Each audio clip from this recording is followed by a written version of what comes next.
حضرت جنید بغدادی رضی اللہ تعالیٰ عنہ نے اپنے مرید کو ایک صندوق دیا، کہا بیٹا اس کو لے جاؤ اور دریائے دجلہ میں پھینک آؤ اور سنو اس کو کھول کر دیکھنا اس کے اندر کیا ہے۔ کامل مرید وہی ہوتا ہے جو شیخ کے راز کی حفاظت کرے۔ مرید نے صندوق اٹھایا اور دجلہ کنارے پہنچا۔ جب صندوق پھینکا تو کیا دیکھا کہ پانی نے آغوش پھیلا لی اور راستہ دے دیا۔ اپنی آغوش میں صندوق کو ادب سے سمیٹ لیا۔ بڑا عجیب منظر دیکھا کہ صندوق پھینکا تو پانی کھل گیا، تو واپس آیا اور شیخ سے کہا حضرت یہ منظر میری آنکھیں نہ دیکھتی تو کبھی سوال نہ کرتا، اب مجھے تسکین نہیں آئے گی جب تک آپ بتائیں گے نہیں۔ مجھے بتایا جب صندوق میں تھا کیا جس کے لیے پانی نے بھی راہیں چھوڑ دی۔ تو فرمایا بیٹا تم نے منظر ہی ایسا دیکھا ہے، اگر میں راز سے پردہ نہیں اٹھاؤں گا تو تمہیں قرار نہیں ملے گا۔ سنو، میں نے 12 سال کی محنت شاقہ سے تصوف کے اسرار و رموز پر ایک کتاب لکھی اور پھر 12 سال اس کی نوک پلک سوارتا رہا کہ اس کا کوئی جملہ شریعت کے مزاج سے متصادم نہ ہو، شریعت کے مزاج سے ہٹ کر نہ ہو۔ 12 سال کتاب لکھتا رہا، پھر 12 سال اس کتاب کو دیکھتا رہا کوئی ایک حرف بھی، ایک جملہ بھی شریعت بیضا کی مخالفت میں نہ ہو۔ حضرت سیدنا عمر رضی اللہ تعالی عنہ کا ایک قول ہے، اور مبلغین کے لیے، علماء کے لیے، پیران طریقت کے لیے اس میں بہت روشنی ہے۔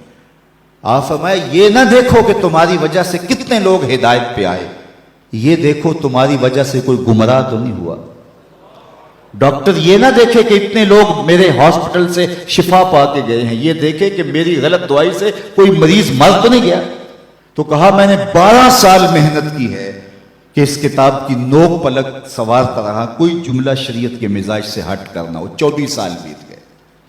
اللہ اکبر۔ پھر 12 سال سوچتا رہا اس کتاب کو لوگوں تک پہنچاؤں کہ نہ پہنچاؤں۔ 12 سال اس سوچ میں گزر گئے۔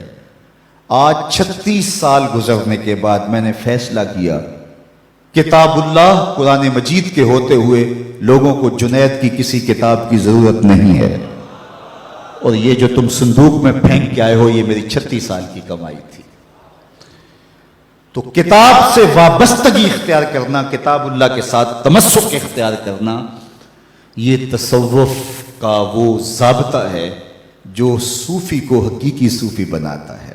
کہ دوسری بات والاقتداء بسنت رسول اللہ صلی اللہ علیہ وآلہ وسلم، حضور کی سنت کی اتباع و اقتداء، یہ دوسرا کام ہے جو صوفی کے کرنے کا ہے، اور جس کی طبع میں یہ چیز راسخ ہوتی ہے اور اپنے سالکین کو یہ چیز سکھاتا ہے کہ ان کی طبیعت میں حضور علیہ السلام کی سنت کو راسخ کر دے، حضور علیہ السلام کی اتباع ان کے اوپر لازم قرار اس انداز سے دے کہ ان کی نشست و برخاست حضور کی اداؤں کی مطابقت میں ہو۔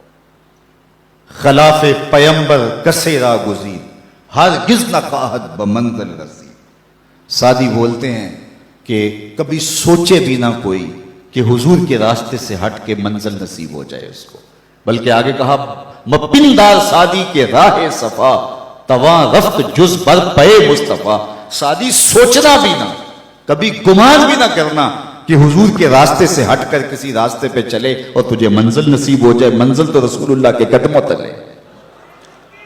تو اس لیے منزل تک پہنچنے کے لیے حضور علیہ السلام کی اتباع کرنا ہوگی، اور یہ صوفی کے مزاج میں چیز راسخ ہو تو اس کا تصوف حقیقی تصوف ہے، اور وہ حقیقی رنگ کے اندر آگے بڑھا۔